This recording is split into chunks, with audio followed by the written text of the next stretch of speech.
चलिए दोस्तों, आज मॉडल सेट नंबर 5 की शुरुआत कर रहे हैं, जिसमें हमने 4 नंबर प्रैक्टिस सेट तक करवा दिए। आज 5वां नंबर मॉडल सेट की शुरुआत कर रहे हैं। चलिए देखते हैं, पहले जीके का क्वेश्चन है, फिर हिंदी का क्वेश्चन भी करवाएंगे। चलिए 26 नंबर क्वेश्चन की शुरुआत करते हैं। कहा जा रहा है, किसी व्यक्ति के अवैध निरोध के मामले में न्यायालय द्वारा निम्नलिखित में से क्या जारी किया जाता। बात किया जाए सुप्रीम कोर्ट और उच्च न्यायालय की, तो सुप्रीम कोर्ट और उच्च न्यायालय के पास 5 प्रकार के रिट जारी करने का अधिकार होता है। बात किया जाए सुप्रीम कोर्ट की, तो सुप्रीम कोर्ट की बात करें तो सुप्रीम कोर्ट के पास अनुच्छेद 32 और उच्च न्यायालय के पास अनुच्छेद 226 के तहत 5 प्रकार के रिट जारी करने की शक्ति होती है, जिसमें से पहला है बंदी प्रत्यक्षीकरण, दूसरा है परमादेश, तीसरा है उत्प्रेषण, चौथा है अधिकार परीक्षालेख, 5वां है लेख प्रतिषेध। मतलब 5 प्रकार के रिट जारी करने का अधिकार सर्वोच्च न्यायालय और उच्च न्यायालय दोनों के पास होते हैं, जिसमें से सर्वोच्च न्यायालय अनुच्छेद 32 का प्रयोग करके, उच्च न्यायालय अनुच्छेद 226 का प्रयोग करते हैं। तो बंदी प्रत्यक्षीकरण पहला है, उसको हम समझते इसमें है क्या। बंदी प्रत्यक्षीकरण रीड उच्च न्यायालय या सर्वोच्च न्यायालय कब जारी करते हैं? अगर कोई व्यक्ति को अवैध रूप से गिरफ्तार कर लिया जाता है, अगर कोई प्राधिकारी किसी व्यक्ति को अवैध रूप से गिरफ्तार कर लेते हैं, तो उसके लिए उच्च न्यायालय बंदी प्रत्यक्षीकरण रिट जारी करते हैं। अगर अवैध रूप से आपको गिरफ्तार कर लेंगे, तो आपको उच्च न्यायालय के सामने सशरीर प्रस्तुत होना होगा। जो आपको गिरफ्तार किया है वो भी आपके सामने मौजूद रहेंगे और कारण जानेंगे कि किस कारण से आपको गिरफ्तार किए हैं। तो इसका सही आंसर हो जाएगा बंदी प्रत्यक्षीकरण। चलिए अगले क्वेश्चन की।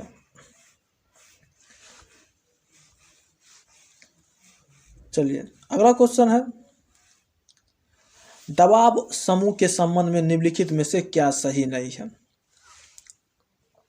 दबाव समूह क्या होता है इसको जान लीजिए। देखिए, भारत में कई सारे संगठन हैं, जैसे किसान संगठन हो गया, व्यापार संगठन, मजदूर संगठन, तो कई सारे संगठन हैं। ये संगठन सरकार पर दबाव समूह के रूप में कार्य करते हैं। जैसे हाल फिलहाल के दिन में ही मोदी सरकार के द्वारा 3 कृषि कानून लाया गया था और सभी किसान संगठनों ने और इस बिल के विरोध धरना प्रदर्शन किए, सरकार पर दबाव डाले, क्योंकि मेरे लिए ये जो आप कृषि कानून लाए हैं ये हमारे हक के लिए नहीं है। तो इसके विरुद्ध सभी किसान संगठन ने सरकार के ऊपर दबाव बनाकर इस बिल को खारिज करवाया। यानी संगठन दबाव समूह में इतना पावर होता है कि सरकार को भी झुकना पड़ गया।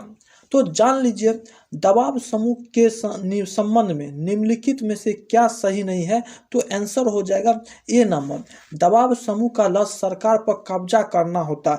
दबाव समूह का लक्ष्य सरकार पर कब्जा करना नहीं होता है, सरकार पर दबाव डालना होता है, उससे अपनी बातें मनवानी होती है, लेकिन कब्जा करना, सरकार पर कब्जा करने का अधिकार नहीं होता। Answer A number. चलिए अगला क्वेश्चन। कहा जा रहा है, भारतीय संविधान के किस अनुच्छेद के अंतर्गत केंद्रीय प्रशासनिक अधिकरण के निर्णय को उच्चतम न्यायालय में चुनौती दी जा सकती है। तो ये अनुच्छेद 223 के ए के तहत आर्टिकल 1 है, आर्टिकल 1 है 323 के ए के तहत दी जाती है। आंसर हो जाएगा 323। चलिए अगले क्वेश्चन की। निम्नलिखित में से क्या बहुल कार्यपालिका का उदाहरण है। बात किया जाए स्विट्जरलैंड देश की, तो स्विट्जरलैंड देश का संविधान के अंतर्गत एक अनुच्छेद है, अनुच्छेद 177। अनुच्छेद 177 में ही बहुल कार्यपालिका के उदाहरण की चर्चा की गई। आंसर हो जाएगा स्विट्जरलैंड। कहा जा रहा है भारत के संविधान में शामिल राज्य के नीति के निर्देशक सिद्धांत की अवधारणा किसके संविधान से ली गई।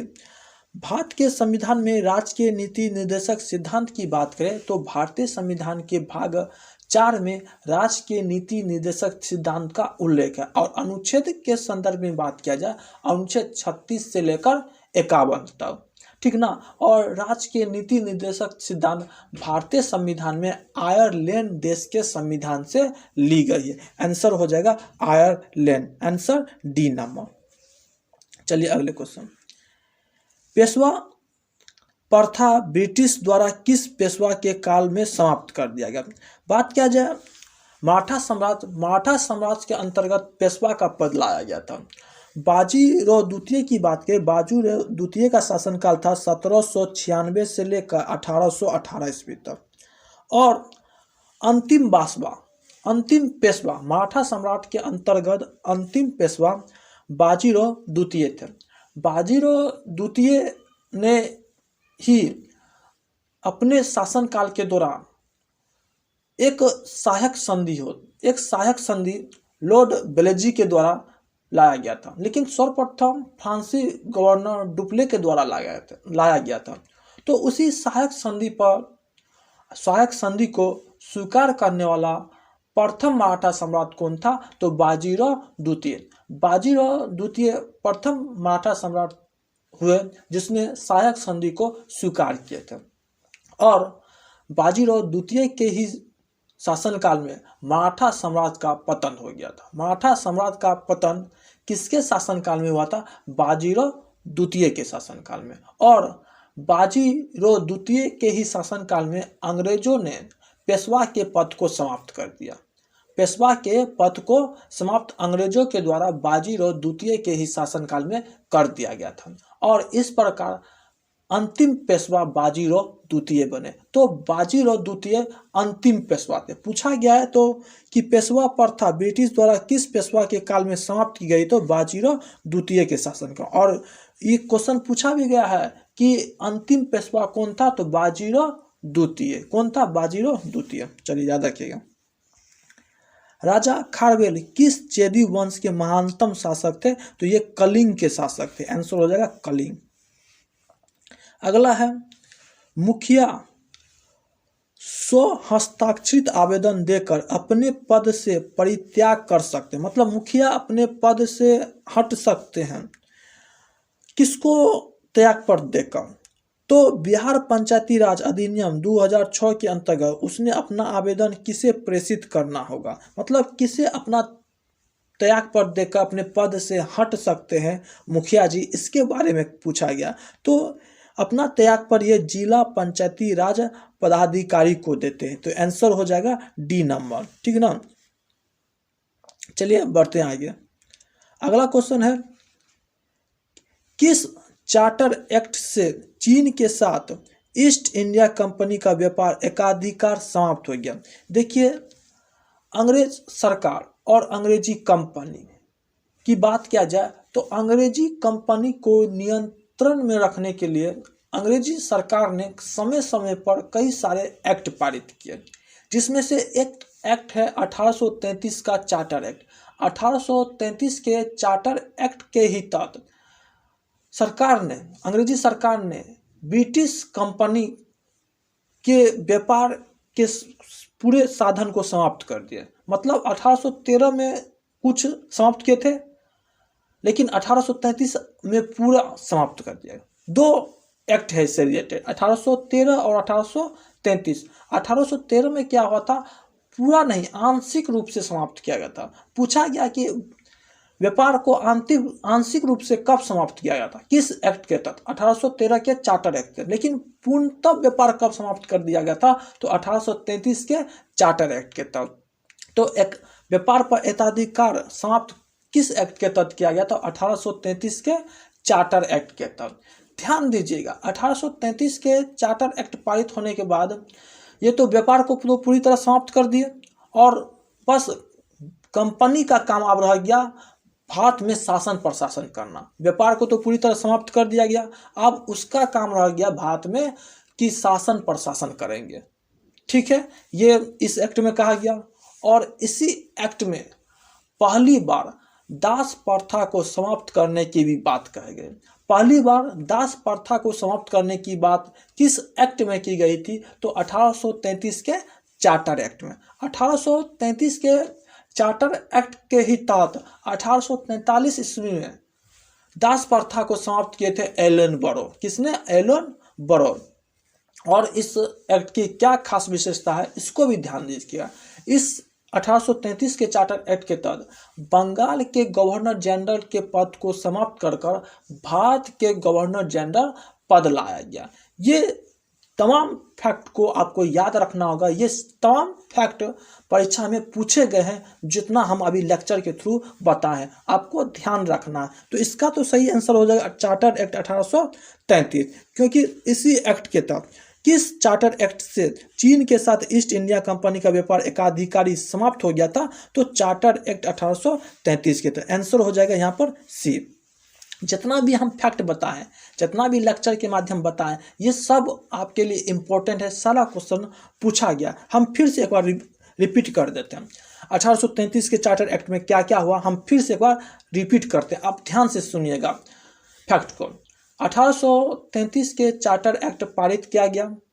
पारित होने के बाद इस एक्ट के तहत चीन के साथ जो व्यापार था ब्रिटिश कंपनी का, भारत के साथ जो व्यापार था और पूर्वी एशियाई चीन के साथ जो व्यापार था, जो भी व्यापार था उसे पूरी तरह से समाप्त कर दिया गया।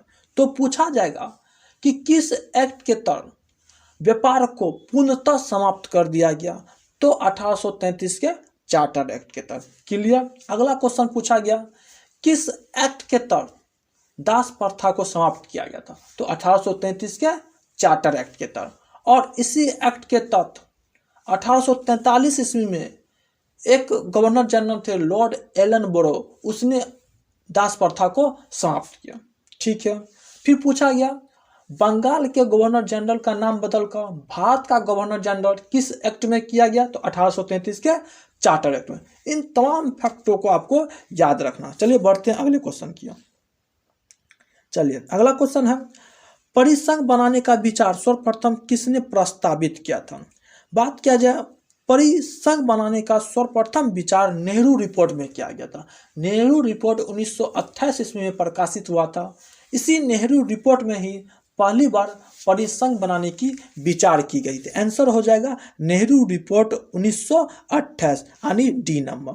चलिए अगले क्वेश्चन की ओर बढ़ते हैं। अगला क्वेश्चन है वलयाकार रूप में नदियां किस दिशा में बहती है? तो वलयाकार नाम से ही है वलयाकार, तो नदियां वलय की दिशा में बहेगी। तो आंसर हो जाएगा वलय दिशा में। चलिए आंसर हो जाएगा आपका सी नंबर। तो याद रखिएगा आंसर सी नंबर। चलिए आगे बढ़ते हैं। आगे है बाल्टी सागर के बंदरगाह व्यापार के लिए सर्दियों में भी क्यों खुले रहते हैं? सर्दी में इसलिए खुले रहते हैं कि उत्तरी अटलांटिक प्रवाह गर्म सागर धारा उस क्षेत्र में बहती है। तो आंसर सी नंबर। चलिए अगले प्रश्न जलवायु आधारित क्षेत्रों का वर्गीकरण किसके आधार पर किया जाता है? तो जलवायु का जो वर्गीकरण वर्षा के आधार पर किया जाता है। आंसर यहाँ पर वर्षा हो जाएगा। ठीक ना, याद रखिएगा वर्षा। अगला क्वेश्चन है प्रमुख दक्षिण पश्चिम एशियाई तेल क्षेत्र कहाँ स्थित है? तो क्षेत्र जब भी होता ना खाड़ी हो गया, समुद्र हो गया, इस क्षेत्र वाले इलाका से तेल निकाला जाता है। यहाँ पर हो जाएगा फारस की खाड़ी के तटीय क्षेत्र। तो आंसर हो जाएगा ए नंबर, याद रखिएगा। चलिए अगले प्रश्न कहा जा रहा है निम्नलिखित में से किसके भीतर बृहस्पति का गैलीलियन उपग्रह नहीं है? तो डिमोस। देखिए मंगल ग्रह का उपग्रह है एगो डिमोस एगो फोबोस। तो ये मंगल ग्रह का ही एक ग्रह उपग्रह है डिमोस। उसी डिमोस में गैलीलियन उपग्रह नहीं पाया जाता। आंसर हो जाएगा डी। अगला है शीत संवेदी पादपों की झिल्ली लिपिड में से क्यों होता है? तो इसका आंसर हो जाएगा उच्च अनुपात में असंतृप्त वसा अम्ल के कारण। Answer D number. अगला श्वसन कैसी प्रक्रिया माने? श्वसन की बात करें तो श्वसन अपचयी प्रक्रिया। श्वसन के दौरान ग्लूकोज टूटकर एटीपी के रूप में परिवर्तित हो जाता है और यही सी एटीपी के कारण हमें ऊर्जा की प्राप्ति होती है। तो इसका आंसर हो जाएगा अपचयी प्रक्रिया, आंसर बी नंबर। चलिए अगले प्रश्न, भ्रूण के पोषण में कौन सी संरचना सहायक होती है? तो भ्रूण के पोषण में पितक झिल्ली सहायक होती है, आंसर हो जाएगा ए नंबर। इस क्वेश्चन को आप याद ही रखिएगा, 43 नंबर हम ध्यान करने के लिए कहते हैं, उसको याद रखिएगा, फायदा में रहिएगा। चलिए, कॉपर सल्फेट का जलीय घोल प्राकृतिक में अम्लीय होता है क्योंकि लवण में होता है हाइड्रोलाइसिस। लवण में क्या होता है? Hydrolysis, answer C. अगला है, कॉफी किस क्षेत्र में पाया जाता है? कॉफी की बात करें तो कॉफी के लिए वार्षिक वर्षा मतलब औसत वर्षा 125 सेंटीमीटर से लेकर 300 सेंटीमीटर के बीच होना चाहिए और 125 से लेकर 300 सेंटीमीटर के बीच वर्षा होना चाहिए और इसके लिए तापमान 12 डिग्री सी से लेकर 37 डिग्री सी तक होना चाहिए। मतलब ये कैटेगरी, ये सब प्रक्रिया किस मौसम में गुजरेगी? मतलब गर्मी के मौसम में गुजरेगा, यानी उष्णकटिबंधीय हो जाएगा, आंसर ए नंबर। आधुनिक ओलंपिक खेल की शुरुआत किस सदी के अंत में हुई थी? हमको सदी बताना है। तो हम जानते हैं आधुनिक ओलंपिक खेलों की शुरुआत 1896 में, 1896। तो हम जानते हैं 1800 से लेकर 1900 तक के काल को हम लोग 19वीं सदी कहेंगे। कौन सा सदी कहेंगे? तो 1800 से लेकर 1900 तक के बीच में 1896 आता है। तो 1896 जो आ गया तो कौन सी सदी? 19वीं सदी। चलिए अगले प्रश्न, कहा गया प्रतिरोध रंग कोड में चौथा बैंड किसका घोतक होता है? इसका हो जाएगा सा अस्तर, आंसर ए नंबर।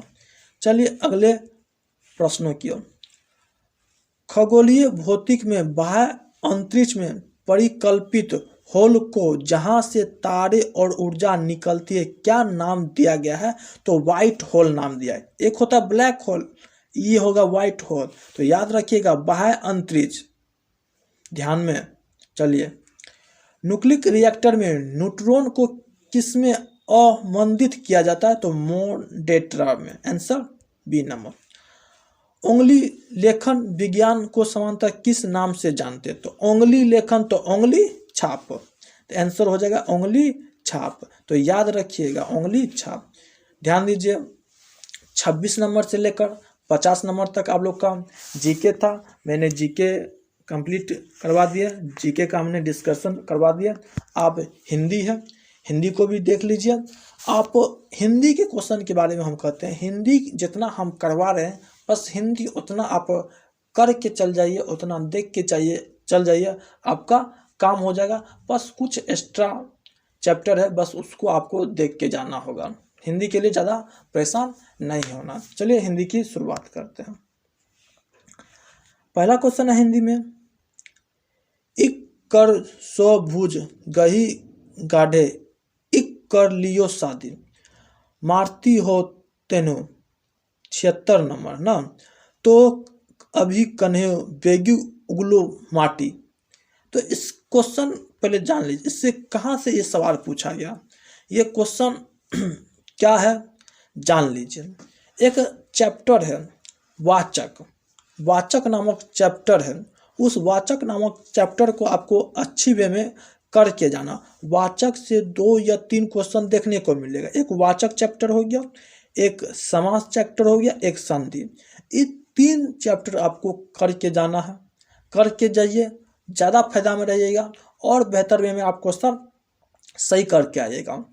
अगर नहीं भी करते हैं तो इस सेट में उस लेवल का क्वेश्चन दिया गया, उस टाइप का क्वेश्चन दिया गया, आप बस उसको याद करके चल जाइएगा, आपका काम हो जाएगा, ठीक ना। तो यहाँ पर 76 का सी आंसर हो जाएगा। चलिए अगला है, इसे कोई उपाय नहीं सूझा।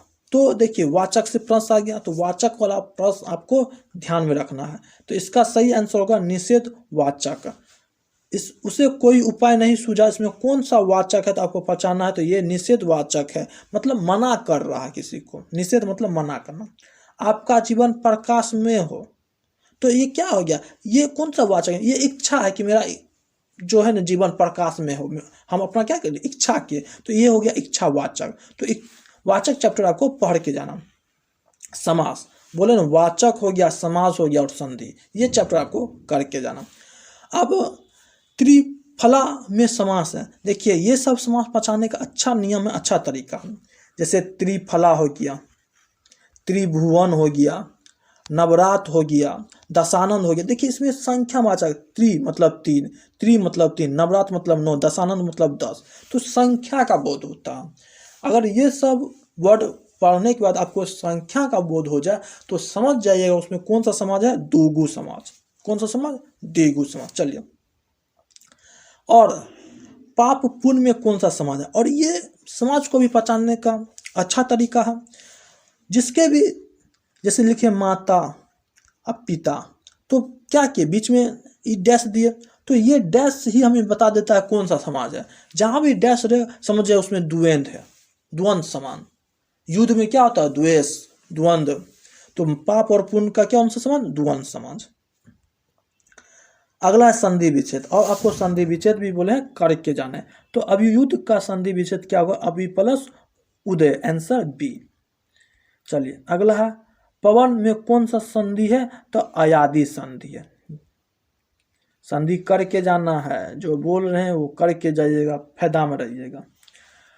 अगला क्वेश्चन है अलंकार। हाँ, अलंकार भी देख के जाइए, अलंकार से आपको 2 क्वेश्चन देखने को मिलेगा, ठीक ना। चलिए, तरीन तनुजा तट तमाल तरु बहु छावे में कौन सा अलंकार है, तो इसमें अनुप्रयास अलंकार है। अगला है यह अनुरागी चित्त की गति सौजे नहीं को जो जो बड़े श्यास रंग त्यों ते उज्जवल हो में अलंकार है। इसमें कौन सा अलंकार है, तो विरोधाभास अलंकार है, आंसर हो जाएगा विरोधाभास। उहापो का पर्यायवाची क्या होता, पर्यायवाची शब्द भी करके जाना है। तो उहापो का पर्यायवाची क्या होता है, असमंज होता है, तो लिखिएगा बी नंबर, ठीक ना। अगला है ऊट का पर्यायवाची, ऊट का पर्यायवाची सभी हो जाएगा, उष्ट, महाग्रीव और लंबोष्ट। चलिए अगला क्वेश्चन है, आपको शब्द दिया जाएगा, नहीं तो कोई शब्द कहेगा 4 गो में से कौन सा शब्द सही है वर्ड और कौन सा गलत है, यही क्वेश्चन पूछा जाएगा। तो अब 4 गो वर्ड दिया, इसमें से बताना आपको कौन सा गलत लिखा हुआ। अगर हिंदी शुद्ध जानते हैं तो अच्छा है, पकड़ बन जाएगा। तो यहाँ पर ध्यान दीजिएगा, दृष्टि गलत लिखा हुआ, आंसर हो जाएगा दृष्टि। सोहर्षि का स्व में दुर्घी का होता है। अब इसमें आपको गलत चुनना है कि इसमें कौन सा गलत वर्ड है, तो गलत वर्ड है प्रत्याभूति, प्रत्याभूति में डी आंसर हो जाएगा, प्रत्याभूति। अब इसमें बताना होगा कौन गलत है, भागीरथी सही है, रियासित गलत है, रियासित में गलत है, हर्षिन दुर्गी का होगा। चलिए अगला क्वेश्चन है 90 नंबर, जो पहले कभी नहीं न हुआ हो तो उसे क्या होता है, अभूतपूर्व, आंसर हो जाएगा बी। पेनी तेज बुद्धि वाले को क्या कहा जाता है, कुशरा बुद्धि, आंसर डी। अब धनहीन में कौन सा समास है, समास देखिए 3 से 4 क्वेश्चन समास से देखने को मिलता है, इसलिए बार बार कहते हैं समास 72 में करके जाइएगा, जहाँ से होता समास करके जाइए। हम तो जितना सेट में समास आता है उस सब सारे समाज को बता देते हैं कैसे क्या है, अगर यहाँ से कर लीजिएगा तो बेड़ा पार हो जाएगा। चलिए देखिए, अब इस समास को हम पता करना है इसमें कौन सा समास है। तो इस समास की बात करें, हम थोड़ा सा इसमें चर्चा कर देते हैं। इस समास है तत्पुरुष समास, तत्पुरुष समास का ही भाग है कर्मधार समास और द्वंद्व समास, ठीक ना। चलिए, उपन्यास सम्राट किसे कहा जाता है, उपन्यास सम्राट की बात करें इसे मुंशी प्रेमचंद को कहा, आंसर ए नंबर। अगला है 94 नंबर, गिल्लू कहानी की लेखिका है, गिल्लू कहानी की लेखिका है महादेवी वर्मा। और आपको पुस्तक और लेखक का भी नाम याद करके जानना है। देखिए पुस्तक और लेखक से भी क्वेश्चन पूछा गया।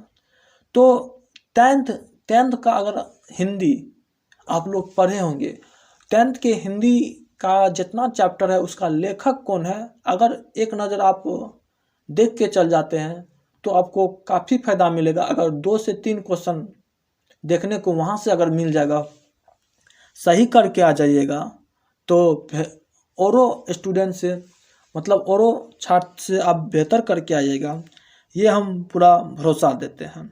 चलिए अगले क्वेश्चन 95 नंबर। निम्न में से आंचलिक लेखक का नाम बताइए। इस लेखक कौन है? ये भी एक पुस्तक है, उसके लेखक कौन है? तो फणीश्वर नाथ रेणु। आपको लेखक और लेखिका का नाम ही याद रखना, इसमें हम कुछ कर नहीं सकते, ना हम कर सकते ना आप, कोई भी कुछ नहीं कर सकता। बस आपको याद रखना इस किताब का लेखक ये है, इसका ये है, आपको याद ही रखना होगा, ज़्यादा कुछ नहीं। लेकिन 96 नंबर हम बता सकते हैं, समझा सकते हैं। पूछा गया दशानन में कौन सा समाज है, ये समझने वाला है, उसको हम समझाएंगे। जो रटने वाला उसको आपको रटना होगा, उसको हम बताएंगे 2 बार 3 बार, इसका लेखक ये, याद करके जाइए, और कुछ नहीं। जैसे दशानन, जैसे त्रिलोक हो गया, त्रिलोक हो गया, नवरात हो गया, दशानंद हो गया। देखिए इसमें त्रिलोक है तो इसमें 3 का बोध होता, नवरात है 9 का इसमें सेंस है, दशानन है इसमें 10 है, मतलब संख्या का बोध हो रहा। संख्या का बोध जिसमें होगा वो द्विगु समाज होगा। कौन सा समाज? द्विगु समाज। आंसर हो गया द्विगु। तो यहाँ पर समझने वाला है कि जिसमें त्रिलोक हो, नवरात हो, दशानंद हो, पंचभुज हो, चतुर्भुज हो, पंचभुज में 5 का सेंध है, चतुर्भुज में 4 का, त्रिभुज में 3 का, ये सब कौन सा समास है? द्विगु समास। यहाँ समझने वाला है तो यहाँ समझाएंगे, जहाँ याद करने वाला वहाँ तो याद करना होगा। चलिए, आजन्म, प्रत्येक, बेअसर, स्नेह में कौन सा समास? ये समास समझने वाला है। जब तक समझिएगा ना तब तक परीक्षा में सही नहीं करके आइए कोई कि ये याद करने वाला नहीं है, समझने वाला। तो अवयवी बहु समास के बारे में हम इससे पहले भी चर्चा किया। अवयवी बहु समास किसको करें? जिसका प्रथम पद प्रधान हो उसे अवयवी बहु समास कहते हैं। पूछा गया भी क्वेश्चन है, कौन से समास का प्रथम पद प्रधान होता है? तो बोलेंगे अवयवी बहु समास का प्रथम पद प्रधान होता है। जैसे जन्म है, जन्म है, अब जन्म के पहले हम आ लगा दिए तो आ हो गया प्रथम पद प्रधान, तो इसी को हम पूरा बोलेंगे आ जन्म। तो इसमें इसका जन्म इससे पहले आ लग गया और आ क्या हो गया? उपसर्ग हो गया। तो अवयवी बहु समास एक प्रकार का उपसर्ग भी है। तो पूछेगा कौन से समास को उपसर्ग का भी दर्जा दिया गया? तो बोलेंगे अवयवी बहु समास का। और अवयवी बहु समास में क्या है? प्रथम पद प्रधान है, तो इसके पहले क्या लग गया? आ। जैसे मरण है, मरण के पहले आ लग गया तो क्या हो गया? प्रथम पद प्रधान हो गया। तो ये सभी जो उदाहरण है ये अवयवी बहु समास के उदाहरण है। तो आंसर हो जाएगा अवयवी बहु समास। अगला है गद्यांश है, इसको आपको पढ़ना है। हम तो पढ़ लिए, आप भी पढ़ लीजिए, पढ़ लिया। इस समास में क्या कहता है हम छोटा छोटा मोटा मोटी बात में हम आपको कह देते हैं। विद्यार्थी जीवन, हम लोग के स्टूडेंट जीवन के बारे में बताया गया। हम लोग जब पढ़ते हैं तो किन किन तकलीफ से गुजरते हैं, किन किन समस्या से हम लोग गुजरते हैं, उसके बारे में वर्णन किया गया। और जो भी विद्यार्थी उस जीवन काल में अच्छी से शिक्षा ग्रहण करते हैं, निष्ठापूर्वक कुछ अपने जीवन में करे या ना करे, एक बेहतर इंसान बन के जरूर उभरते हैं, इसी के बारे में इसमें चर्चा की गई है। आप पढ़िएगा, ये अच्छा गद्यांश है, आपके जीवन से है और आपको और आगे बढ़ने में कामगार साबित होगा। इस गद्यांश को आप पढ़िएगा, आपको हम भेज दिए हैं, वहाँ से आप बना लिए होंगे, पढ़ भी लेंगे। जो नहीं पढ़े हैं तो वहाँ पर डाला हुआ है, आप देख लीजिएगा, ठीक है ना। तो पूछा गया है मानव जीवन की रीढ़ की हड्डी विद्यार्थी जीवन में क्यों माना जाता है? तो पहला ऑप्शन है पूरा जीवन विद्यार्थी जीवन पर चलता है। पूरा जीवन तो विद्यार्थी जीवन तो चलता नहीं, एक अवस्था होता पढ़ने का 25 वर्ष 30 वर्ष, उसके बाद गृहस्थ जीवन, उसके बाद वानप्रस्थ जीवन, उसके बाद मालिक के भूमिका में आना पड़ता। मतलब पूरा जीवन तो विद्यार्थी जीवन नहीं चलता। और अगर गद्यांश में अगर ऐसा बात लिखा होगा तो आपको गद्यांश के अनुसार सोचना होगा। अगर गद्यांश में ऐसा बात नहीं लिखा होगा तो आपको नहीं सोचना, गद्यांश में ऐसा बात नहीं लिखा। पूरा जीवन विद्यार्थी जीवन पर चलता है ऐसा नहीं। जो संस्कार विद्यार्थी जीवन में पड़ जाता है वे संस्कार अस्थायी हो जाता है। इसका चर्चा की गई है, आंसर हो जाएगा बी नंबर। और उसे भी सोचने वाली है, अगर एक बार संस्कार मिल गया तो वो अस्थायी हो जाता है। चलिए, गद्यांश में वृक्ष किसे कहा गया? गद्यांश में वृक्ष विद्यार्थी को कहा गया, स्टूडेंट को। गद्यांश के आधार पर कहा जा सकता है कि विद्यार्थी जीवन में व्यक्ति अनेक गुणों को धारण कर सकता है। आंसर हो जाएगा ए नंबर। बात किया जाए 5वां नंबर प्रैक्टिस सेट समाप्त हो गया। इसमें 25 जीके और 25 हिंदी। तो हम फिलहाल हिंदी और जीके को लेकर बढ़ रहे हैं। हिंदी और जीके कंटिन्यू जारी रहेगा। इसमें टोटल 20 प्रैक्टिस सेट है। 20 प्रैक्टिस सेट हम करवाएंगे। 15 से 16 फरवरी मान के चलिए कंप्लीट करवा देंगे। तो 15 से 16 फरवरी के बीच एडमिट कार्ड भी आ जाएगा और 22 तारीख से आप लोग का एग्ज़ाम चालू हो जाएगा।